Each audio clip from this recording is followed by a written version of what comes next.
basically, like I said, was for my class, and I'm going to be telling you about me, something that's happened in my life. So I'm going to have him do his scooch of everybody, and then we'll get going.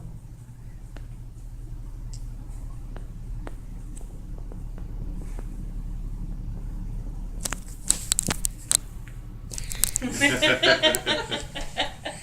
weird husband. Well, thank you again for coming. I'm Margie Fay, and I want to read a quote to you. It's, "You have a destiny and a purpose that no one else on this earth can fulfill. And you have traveled a unique journey that has equipped you along the way with tools you need to carry it out." By Mandy Hale. I believe that everybody has had something or someone in their life that has a major impact. It could be a mentor, a teacher, whatever, just someone, and I'm sure you can all think of someone that's affected you, maybe turned you on a path, for your career or whatever it happens to be. And I want to tell you about mine. And basically mine starts in high school. My family was really involved with the Boy Scouts of America. My brother was a troop leader, my father was the commissioner. So we had the kids coming around our house all the time, coming for campouts, hikes, trainings, whatever you want, cookouts, whatever. So I got to know them pretty well, and like I said, I was in high school. And one incident I can give you about meeting one of the boys was, he was coming over to do some training with my father, and we were just finishing up dinner, and I was doing the dishes while my father finished and got his stuff together, and he was sitting at the kitchen, the boy was sitting at the kitchen counter, about 8 years old, really, really skinny kid, nothing to him. And he's watching me put the dishes away and stuff, and he's looking at the leftover food like he was starving, totally starving. So I was like, "Are you hungry? You want something?" "Oh yeah, okay." Well, he ate all the leftovers. And I was like, wow, this little kid ate all this food. He must have been starving. Well, his mother came later to pick him up, and I was talking to her, and I got around to the food, and I said, did he skip dinner tonight? She said, "Oh yeah, dinner, why?" And I said, "Well, he ate all the leftovers." And she started to laugh. She says, "Well, that's him." She says, "We call him the hollow leg because that's all he does, eat and eat. He doesn't go anywhere." And so that was my little kid I knew. And I actually still know him. He is actually an architect now, believe it or not. So it's kind of funny to see what happens. But what happened was when I graduated in 1983, that year, one of the scouts passed away. And all of the troop, of course, was affected by it. They were all really sad. But his patrol especially, and his patrol, what they do is they have a group of about 6 boys that all work together and do everything together. They cook and everything. And all those boys vowed they would go for the rank of Eagle, which is the highest rank in scouting. And they would dedicate their Eagle to that young man who passed away. I got the honor to go to one of those Court of Honors. And when I did, I was kind of amazed because they sit there and they talk about this young man and his journey in Scouts. And you get political people that are there, the president sends in a proclamation, that town does, and everything. And then this young man gets up to talk. And I honestly cannot tell you what he said. I do not remember it at all.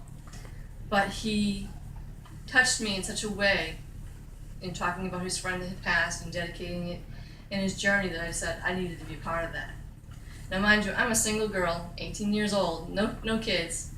I went and joined the Boy Scouts of America as a volunteer. Very unusual. People are like, "Why are you doing that?" But I learned so much from those boys.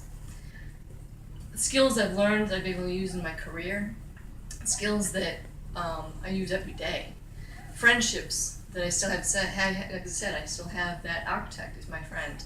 I'm still friends with that Eagle Scout. We've raised our children, we've had illnesses, we've had deaths, family, friends, fellow scouts. We've been there for each other. I can always count on them for anything. And it's just amazing. The adventures that I had. I was able to climb Mount Katahdin in Maine. I would never, ever in a million years thought I would have done that, ever. Before I joined Scouts, I went to work, school, back, nothing. I went to Australia to a world jamboree with Boy Scouts, where I met Scouts from all around the world, and it was totally cool. We were able to share ideas and thoughts and just camaraderie. It was just totally awesome. So the things that I was able to do was just amazing, just amazing. There's another quote that I've heard And actually, saw this one day in a newspaper. And I used to keep it on the dashboard of my car because that's where I was all the time, being 20-something, never home. And it was, dream what you dare to dream, do what you want to do, go where you want to go, and be who you want to be. And I keep this in my house still to this day. It's just something that keeps me going. Like the kids taught me, dream and shoot for your dreams and go for what you want to do because you can do it. And I just thought that was totally amazing. And so in 1990, I was asked to start an Explorer unit. And an Explorer unit is with Boy Scouts. It's for kids aged 13 to 18 years old, boys and girls. And they focus on a certain career. They can be police officers, whatever it happens to be, computers, anything. This one happened to be fire and rescue. And of course I told them, I know nothing about fire and rescue, absolutely nothing. I'm a store clerk, I work in retail. But they needed me to be there for the girls as a mentor. They needed someone to do the fundraising, the bills, everything. You name it, I was doing it. But I learned so much. I was able to roll hoses and do all those kind of things. I had boys that were saying, I can't do that. I'm like, well, I can do it, you can do it. And I'd show them how to do it, and we did climbing ladders, hanging off of them off the sides, all this kind of cool stuff. We even had a fire engine that we refurbished, and we used that in parades and stuff like that. We also used it in campouts that the Scouts would have, camporees and things. We would be the rescue unit. If something happened, we would go in and do first aid or whatever happened to be needed. We also covered the nursing station during summer camp. So a lot of really cool experiences, which ended up being a number of years later, I won't say how many, it was probably about 10 years later, I became an EMT. And because of my training helping those kids to learn, I was able to learn it easier than I would have thought I would have. My life changed forever because of that one boy's speech. Just because of what he said, and like I said, I can't even tell you what he said, but I knew I needed to be a part of it, and it was just totally, totally awesome. You may be familiar with the movie Blindside. It's about Michael Orr.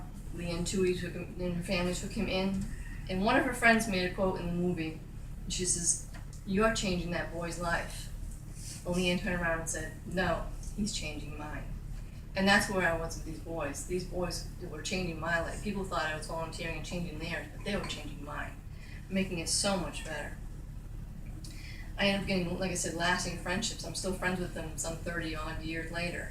I'm still friends with these boys and the other people as well. I also want to tell you, I'm going to close with Scout Oath and Scout Law because basically that's who I am. When I say this, you'll learn that that's who I am. So the Scout Oath is, on my honor, I will do my best to do my duty to God and my country and to obey the Scout Law, to help other people at all times, keep myself physically strong, mentally awake, and morally straight.